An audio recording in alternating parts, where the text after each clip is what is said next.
आज ये डड्डू माजरा का जो हमारा डंपिंग ग्राउंड था, ये एक तरह से हम सब के लिए बहुत बड़ी चुनौती थी। एक पहाड़ से ही खड़ा हो गया था और हमेशा हमारे को अगर कहीं माइनस पॉइंट मिलते थे तो इस डंपिंग ग्राउंड का ही मिलता था। बहुत दिनों से प्रयास किए, हटाने का भी प्रयत्न हुआ, कुछ सफलता भी मिली, लेकिन ये इंडियन ऑयल के साथ जो हमारा समझौता हुआ है, उस समझौते के आधार पर इसका एक स्थायी हल अब हमें दिखाई दिया है और ये भी हमको एक लाभकारी है, क्योंकि हमारा लगभग यहाँ का डंपिंग ग्राउंड और इसका सारा जो खर्चा है वो हमारे पर एक तरह से नगर पालिका पे बहुत बड़ा भार था। हमने इनके साथ समझौता किया और 10 हेक्टेयर ज़मीन इनको दी है।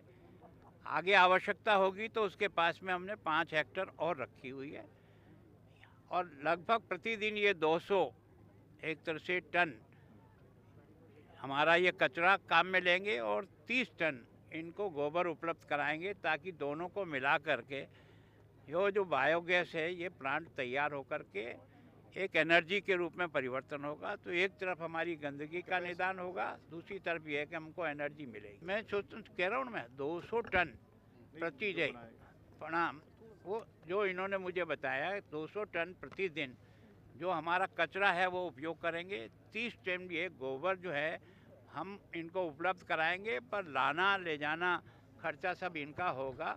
हमें किसी प्रकार का कोई पेमेंट नहीं करना है और इसकी जो बची हुई ज़मीन है उसको हम हरियाली में कन्वर्ट करने का प्रयास करेंगे।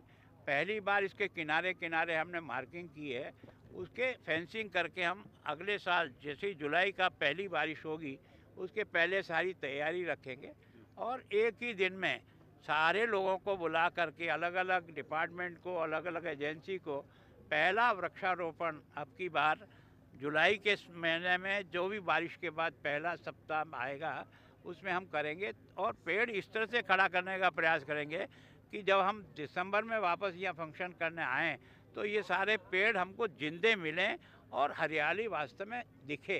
और फिर इसके बीच में जहाँ जहाँ जैसा डेवलपमेंट इस बस्ती के हिसाब से करना होगा वो करेंगे, ताकि बस्ती इसका उपयोग है। हमने देखो, मैं सोचता हूँ कि आप स्वयं महसूस कर रहे हो, जितना पहले था उसका अधिकांश भाग हट चुका है और 31 तारीख यहीं जब मैं आया था तब देख करके इनसे पूछा था कि आप कब तक इसको हटा लोगे। इन्होंने 31 जनवरी दिया है, आज अपन 19 में खड़े हैं, 31 के बाद कुछ रह जाता है तो आप सवाल करिए। इलेक्शन मेरा काम नहीं, मेरा काम तो इलेक्शन कराना है और उसके लिए अधिकारी इसमें काम कर रहा है। तारीख उन्होंने तय कर दी है 29 तारीख को और हाथ खड़ा करके करना है, ये भी उनको कर दिया है कि जो उनको सही लगे वो करें। अगर कमी रही है तो ठीक करने का काम भी हमारा है, तो हमें उनसे कोई नाराज़गी नहीं है, पर कोई केवल बात कहने के लिए कहे तो लेंगे। प्रयत्न तो हुआ है, कितना हुआ ये कम ज़्यादा हो सकता है, पर दिशा तो ठीक पकड़ी है ना।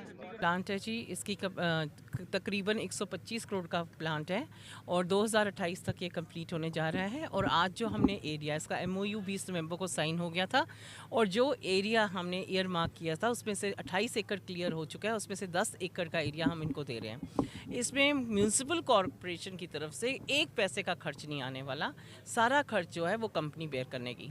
अभी तो ऑलमोस्ट वेस्टेज नेग्लिजिबल है, लगभग कंप्लीट हो चुका है। जो वेट हमारा आएगा वेस्ट, उसको लिए ये बायोगैस प्लांट जो सेटअप हुआ है, उसके बाद इसके बाय प्रोडक्ट्स भी होंगे जैसे ऑर्गेनिक मैन्योर वगैरह, और एक आउटलेट भी यहाँ पे बना जाएगा जो लोगों ने अपने मतलब बायोगैस को यूटिलाइज करना है उसके लिए भी। हाँ जी, शुरुआत है जी, इंडस्ट्रियल यूज़ होगा, ऑटोमोबाइल्स में जो भी जहाँ पे भी यूज़ हो सकता है उसका पूरा यूटिलाइजेशन होगी। अच्छा काम होने जाने होता है ना, तो कोई ना कोई एलिगेशंस तो लगती हैं, तो कोई बात नहीं, हमने तो लोगों को सहूलत देनी है। और आज ये बहुत बड़ा दिन, ऐतिहासिक दिन है हमारे लिए, हमारी पार्टी के लिए, चंडीगढ़ शहर वासियों के लिए, कि आज हमने डंपिंग ग्राउंड ऑलमोस्ट नेग्लिजिबल रह गया जो क्लियर नहीं हुआ, और ये बहुत बड़ा एक MOU और मेरे टेन्योर में 125 करोड़ का प्रोजेक्ट साइन होने जा रहा है। गाय वाले में नेग्लिजेंसी हुई, थोड़ी कम्युनिकेशन गैप रहा, क्योंकि जो मशीन थी वो बहुत अच्छा इफेक्टिव काम कर रही थी, जिसकी इनॉग्रेशन मैंने सितंबर में की थी, पर उसमें डेफिनेटली कोई कम्युनिकेशन इस बारे में में रहा क्योंकि वो मशीन ख़राब हो गई, शायद उसकी रिपोर्टिंग सही टाइम पे नहीं हो पाई, जिसके कारण जानवर जो इकट्ठे होते गए। सो एक दिन में जैसे 15-20 गायें जो वहाँ पे हम यूज़ करते थे, उसको इकट्ठे करते करते वो 3 दिनों में 60-65 गायें हो गई। कार्रवाई आपने पढ़ी लिया है अखबारों में, गवर्नर साहब ने खुद बहुत सीरियसली उसको लिया है, उन्होंने खुद विज़िट भी किया है और उन्होंने कई लोगों को सस्पेंड किया है या उस मामले में। तो मुझे लगता है कि अभी इंक्वायरी बैठी हुई है, तो जो कोई भी रिस्पॉन्सिबल होगा उसकी। हाँ जी बिल्कुल जी, 29 को इलेक्शन है, होने जा रही है और हमारा महापौर बनने जा रहा है।